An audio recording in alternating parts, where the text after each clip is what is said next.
Thank you, Veronica. Okay, as everyone knows, there's going to be an auction today, and so what we're going to do is those people that brought items will be auctioning off right here in this space. So you get a chance to see your various Visual Masters members presenting and auctioning off. It's going to be a wonderful experience. But to get you ready for that, Jen and I have been working to provide you some basic things. So, yeah. So let's have this. So today we're going to talk about a structure for persuasion. It's going to be 5 stages. I first of all want to thank Jen for sending me an article from this. Basically, I stole from the, adapted. I adapted from this article a lot of that stuff, and I have Jen to thank for sending this to me. But it's a helpful structure for persuasive speaking. And let's find out more. So consider, for example, going to a garage sale. Okay. Or providing a garage sale. If you have to sell things off, how are you going to sell them off? What are you going to do? What methods will you use? And this is something we have to deal with sometimes. We move and we have to unload things, etc. That is what we have to get ready for today. To communicate to people exactly what's needed. Okay, so luckily, a gentleman named Alan H. Monroe from Purdue University in the early 20th century came up with this structure. Ta-da! Monroe's motivation sequence. Number 1, attention. Number 2, need. Number 3, satisfaction. Oh, by the way, that's a version of satisfying. Number 4, visualization. And number 5, action. And that spells ensven. Ensven, which isn't a word in English, unfortunately. Okay, so this structure, if you have this down, and today we've seen some of this here, and I'll talk about that, you're able to communicate much better and more persuasively. So let's start with the first one, attention. We want to grab people, we want to excite them. So if you're selling fruit, hey, 5,001 for a box of cherries, come and get twice, so that hey is a way of getting attention.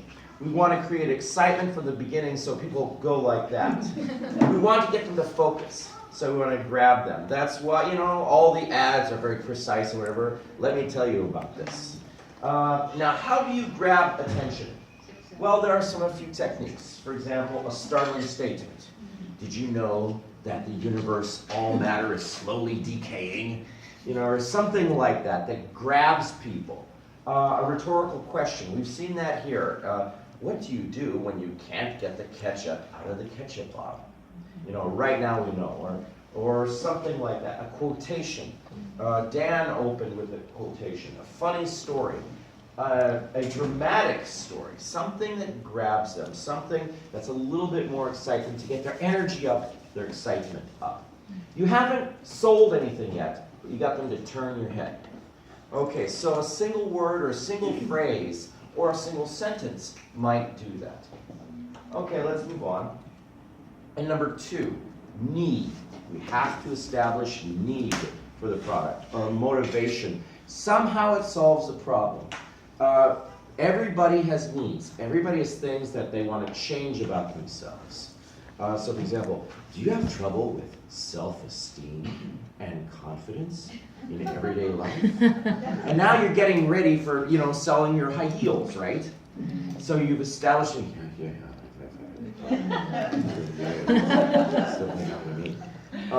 and so you're able to communicate that with that sort of moment. So what are some of those techniques? Well, we want to focus on how it affects the buyer's need, their happiness, their future, their health, their family, those sorts of things. We want to connect it to their values about how to make improvements. So if we carefully point out some things that aren't necessarily 100% wonderful, then our product or our service can direct that. You can use facts and statistics. You can talk about British women wear high heels all the time, and yet their confidence and self-esteem levels are high, according to recent studies or whatever it is, right? Okay, so those techniques can work. facts, figures, diagrams, expert testimony. Some of us went on diets, for example, because we knew a friend who said, yeah, I tried that low-carb thing and I lost 20 kilograms. Those kinds of things establish a need or establish a way of addressing the need. So we've established the need. What do we do next? Well, we want to satisfy that need. And so satisfaction, how does the solution work? So, with people wasting ketchup in the world, there's going to be a ketchup shortage or something like that. What are we going to do? Well, we can design the bottle so there's easier flow of ketchup. And this, so this is important. Usually need can set up satisfaction. You've seen these infomercials where somebody forget the ketchup bottle, they're going like this, and it's not working, and they make the face, and they go to someone more attractive using your product, and it seems to work much better. That's fine. To go from sad to happy is the direction we want to go. So we want to outline our solution briefly. With a special design, the ketchup moves more smoothly. We want to show how it meets the problem. By getting it out more smoothly, we don't waste ketchup. We want to use examples. Maybe you could give personal stories or whatever, where maybe the ketchup blew up in your face, or you went to that important job interview, you weren't wearing high heels, and you kept making the answers to the questions not so effective. Facts, figures, graphs, diagrams, and answering rebuttals. Answering and rebuttals are what? Arguments. Yes. I don't know about this edible ketchup bottle, man, because I'm going to taste some of the bottle. Is the flavor going to rub off into the ketchup? No, don't worry, because it's specially designed to, and you can answer that problem. Okay, let's move on to number 4. Visualization.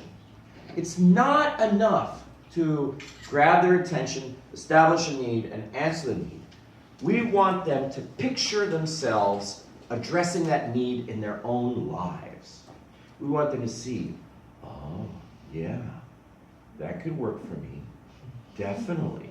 We want them to visualize. Now, visual is a key word because it's not strictly visual. It could be auditory, kinesthetic, tactile, olfactory, using the nose, and tastatory, I don't know what do you say for taste. But you can involve all 5 sentences. So we want people to picture where they are in the world addressing this need.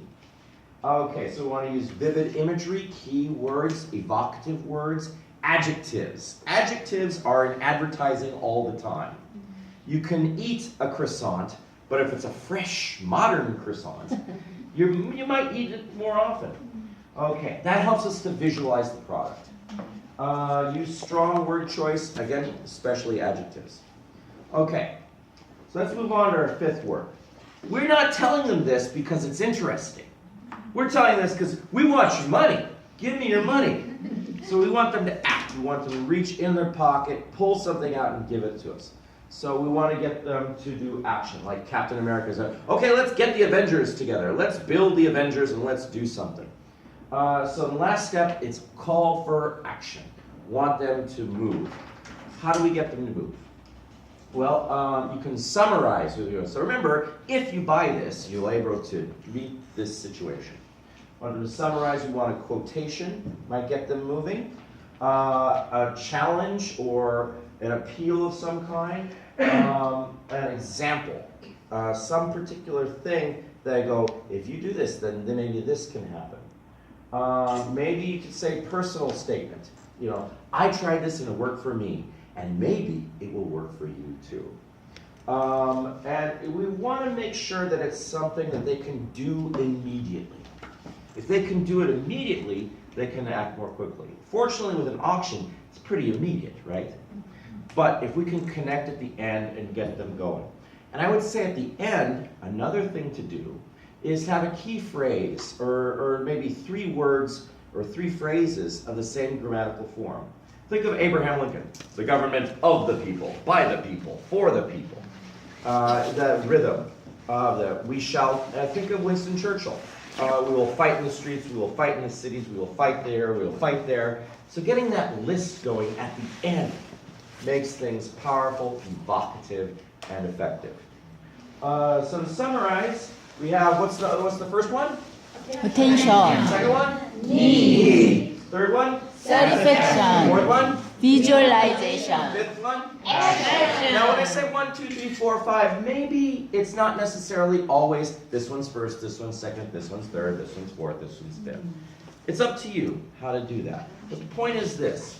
With these tools, you're able to take care of your next garage sale situation, your next life situation, maybe even the next romantic situation, I don't know, and other circumstances where persuasion is important. And with that, I would like to open it, and with that, thank you very much. Please a round of applause to